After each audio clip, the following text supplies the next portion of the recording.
Hi friends, ఈరోజైతే మనం రొయ్యల గోంగూర చేస్తున్నామండి. ఇప్పుడే ఫ్రెష్ది మన చెట్లకు ఉన్న గోంగూర మొత్తం హార్వెస్ట్ చేశాను కదా, షార్ట్ వీడియోలో ఉంది. ఇంకా ఈ గోంగూరతోటి మనం ఇప్పుడైతే రొయ్యల గోంగూర చేయబోతున్నామండి. దానికోసం ఒక చిన్న సైజు ఉల్లిపాయ, ఒక టమాటో అండ్ పచ్చిమిర్చి. మా ఇంట్లో కారం ఎక్కువగానే తింటారండి, అందుకని చెప్పేసి నేను పచ్చిమిరపకాయలు ఎక్కువగానే వాడుతున్నాను. ఇందులోకి కారం అనేది తక్కువ వేసుకుంటాను, మిరపకాయలు అనేవి ఎక్కువ వేసుకుంటానండి, అప్పుడే టేస్ట్ బాగుంటుంది. ఇప్పుడే కోసిన లేత గోంగూర కాబట్టి ఎక్కువ టైం అయితే పట్టదండి, చాలా అంటే చాలా స్పీడ్గా ఉడికేస్తుంది. మిర్చి అయితే మన మొక్కలకి ఇప్పుడే చిన్న చిన్నవి స్టార్ట్ అయినాయి, మరి ఇంకా వాడాలి కదా. ఇవి అయితే బయట తెప్పించినవి, మన గార్డెన్లో ఎప్పుడు స్టార్ట్ అవుతాయో మరి వెయిట్ చేస్తున్నాను.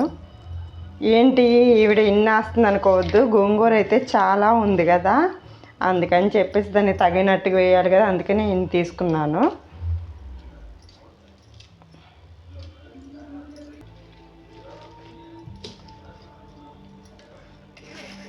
ఇవి మొత్తం కలిపేసి ఫస్ట్ అయితే బాయిల్ చేసి పెట్టేసుకుందాము. ఈ మిరపకాయలు అంత మంట ఉండవండి, అందుకని చెప్పేసి ఇన్నేసాను. చూస్తున్నారు కదా, లేత కాయలు ఇవి మొత్తము. ఇవి తెల్లవి అయితే అసలు మంట అనిపించవు, ఈ గ్రీనిష్ అన్నా కొంచెం మంట పడతాయి, కానీ తెల్లవి అసలు మంట పట్టవండి, అందుకని చెప్పి ఇన్నేసాను. ఇప్పుడైతే నేను బాయిల్ చేయడానికి స్టవ్ పైన పెట్టేస్తున్నాను. దీంట్లోకి కొంచెం అన్ని వాటర్ తీసుకుందాం, ఎక్కువ కాదు, కొంచెం. ఇది ఉంటుంది కదా, ఈలోపు మనం ప్రాన్స్ కూడా పొయ్యి మీద పెట్టేసుకుందాం అండి, ఫ్రై చేసేద్దాం. చూడండి, ఇవన్నీ ఇంకా కడిగి శుభ్రం చేసుకొని పెట్టుకున్న రొయ్యలు అనమాట. భలే ఉన్నాయి కదా, బుజ్జి బుజ్జి. ఇదంతా కాలవ రొయ్య అండి, టేస్ట్ చాలా బాగుంటుంది. వీటిని గెరికి రొయ్య అంటారు, వీటి పేరు గెరికి రొయ్య అంటారు ఇటు సైడు. కాలువల్లో మా ఊళ్ళో అట్లా పడతాయండి. టేస్ట్ పెద్ద రొయ్యల కంటే కూడా ఇవే చాలా బాగుంటాయి. మనకైతే ఇప్పుడైతే హీట్ అయింది.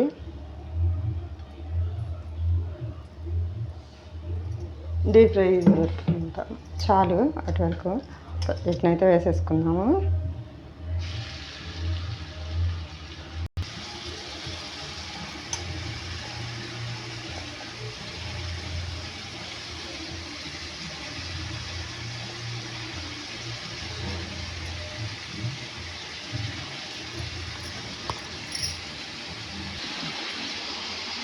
మనం వీటిని వలిసేటప్పుడే ఆల్రెడీ కొంచెం బాయిల్ చేసి పెడతాం కదా, ఇంక అందుకని చెప్పేసి త్వరగా కలర్ అయితే వచ్చేస్తాయి. ఇంక ఇవైతే బాగా ఫ్రై చేసుకోవాలి మనమైతే, కొంచెం వాటికి మాత్రం టైం పడుతుంది. ఈలోపు మన గోంగూర ఎంతవరకు వచ్చిందో చూసేద్దాం.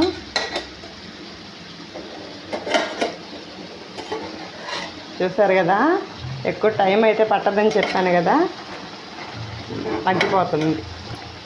ఫుల్గా పెట్టాను, ఎక్కడికి వెళ్ళిపోయిందో చూడండి.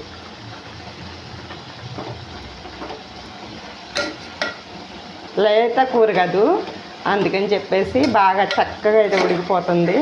ఇంకా టమాటో పచ్చిమిర్చి కూడా ఉడికిపోతే ఇంకా ఆల్మోస్ట్ గోంగూర రెడీ అయిపోయినట్టే. చూసారు అంత మెత్తగా అయిపోయిందో. ఇంకొక 5 minutes అయితే మంచిగా ఉడికిపోతుంది. పసుపు వేసుకుందాం.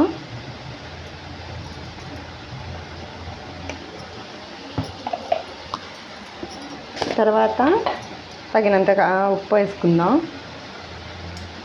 దీంట్లో మనం మిరపకాయలు వేసాం కాబట్టి మనకి కారం అయితే దీంట్లోకి అవసరం లేదు, ఉప్పు పసుపు సరిపోతుంది. ఇంతవరకు బాయిల్ చేసి పెట్టేసుకుందాం. పసుపు ఉప్పు వేసేసరికి ఇంకా బాగా మగ్గేసినాయి. ఒక్క 2 నిమిషాలు అంటే మనం మిరపకాయలు కూడా బాగా మగ్గిపోతాయి. చూడండి ఎంత మెత్తగా అయింది, ఇంత లేత కూర. బట్ టేస్ట్ మాత్రం సూపర్ ఉంటుంది అబ్బా.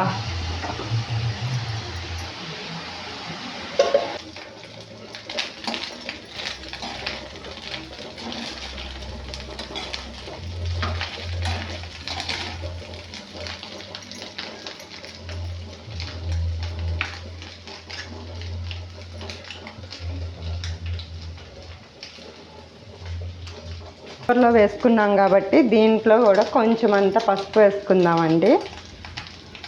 సరిపోతుంది, ఎక్కువ అవసరం లేదు. సాల్ట్,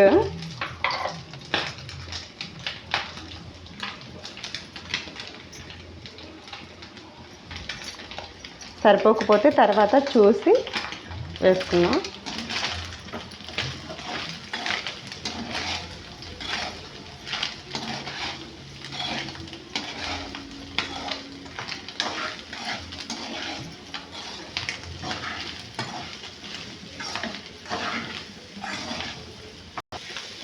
ఆల్మోస్ట్ మనకి గోంగూరలోకి సరిపడినంత వేగేసినాయండి. ఇప్పుడు ఇందులో కొంచెం అల్లం వెల్లుల్లి పేస్ట్ వేద్దాము.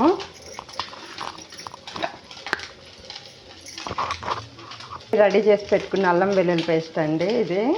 మేము ఎక్కువ నాన్ వెజ్ చేసుకుంటూ ఉంటాం కదా, ఇంకా అప్పటికప్పుడు అంటే కుదరదని చెప్పేసి ఇలా అయితే నేను అల్లం వెల్లుల్లి పేస్ట్ వేసుకుని పెట్టుకుంటాను. సో కొంచెం వేస్తున్నాను. గోంగూరలోకి కాబట్టి ఎక్కువ అవసరం లేదు. అసలు వేగుతుంటే స్మెల్ వస్తుందండి బాబు, మామూలుగా లేదు. ఇలాగే తినేసేద్దామా అన్నట్టుగా ఉంది. చాలా మంచి స్మెల్ వస్తుంది. వేగేసినాయండి.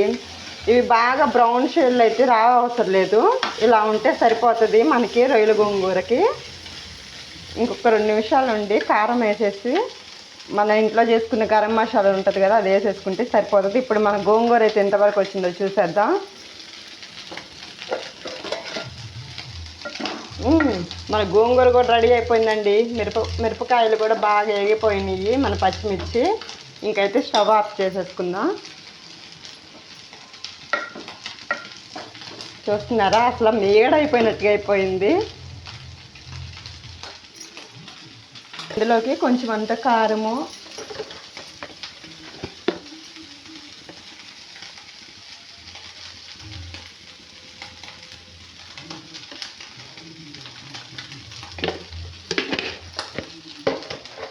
మీకు కారం ఎక్కువ తినడం ఇష్టం లేకుంటే మిరపకాయలు కొంచెం తగ్గించుకొని కారం కొంచెం తగ్గించుకుంటే సరిపోతుందండి. మాకు కారం ఇంట్లో ఎక్కువగానే వాడతారు, అందుకని చెప్పి కారం వేసాను. ఇదిగోండి మనం ఇంట్లో చేసి పెట్టుకునే గరం మసాలా, పొడి మసాలా అండి. బయట తెచ్చి చేసిన దానికంటే మనం ఇంట్లో మనం చేసి పెట్టుకున్నది వేసుకోవడం వల్ల కర్రీ అనేది చాలా అంటే చాలా టేస్ట్గా వస్తుంది. అయిపోయిందండి, మన ప్రాన్స్ ఫ్రై కూడా అయిపోయింది. ఇలాగే కూడా మనం తినేసేయచ్చు. నేనైతే కొంచెం పప్పు గుత్తితో మెదిపేసుకున్నాము.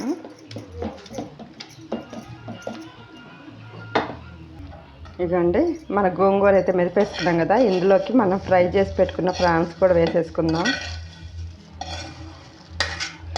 మా వాళ్ళ కోసం కొంచెం ఫ్రాన్స్ అయితే తీసి పెడదాం అనుకుంటున్నాను. వీటి వరకు పక్కన పెడుతున్నాను, సరిపోకపోతే వేసేస్తాను వాటిని కూడా.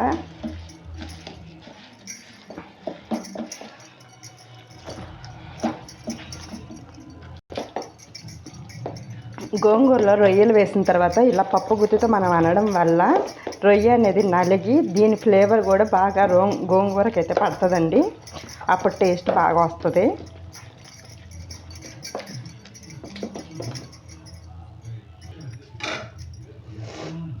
నేను చేసిన ఫ్రై పక్కన పెట్టా కదా కొంచెం పిల్లల కోసమని, వీటిని ఇంకా బౌల్లో తీసేసుకుందాం.